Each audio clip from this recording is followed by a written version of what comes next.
Welcome to the Slop Farm. Enjoy the video.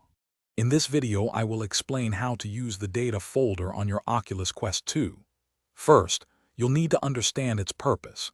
It holds application-specific files. To begin, enable developer mode through the Oculus mobile application. This crucial step unlocks the advanced file access we need. Then, gather your USB-C cable, as you'll connect your Quest 2 to a computer. This setup allows you to explore and manage the headset's internal storage effectively, giving you greater control over your virtual reality experience. To enable developer mode, grab your smartphone or tablet and open the Oculus mobile application. Navigate to the Devices section and select your Quest 2 headset from the list. Scroll down through the settings until you find the developer mode option. Toggle this setting to on.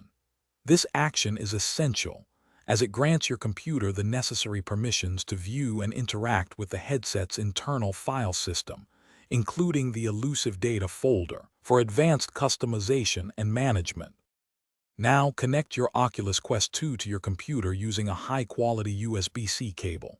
Once connected, put on your headset. You'll see a prompt asking for permission to allow your computer to access the device's files. Select Allow. On your computer, open this PC or Finder and locate your Quest 2.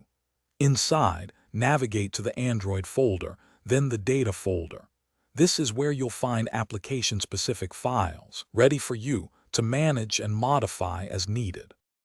Within the Data folder, you'll discover various subfolders, each corresponding to an installed application.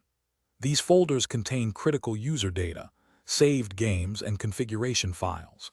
Exercise extreme caution when modifying or deleting anything here, as incorrect changes can lead to application malfunctions or data loss.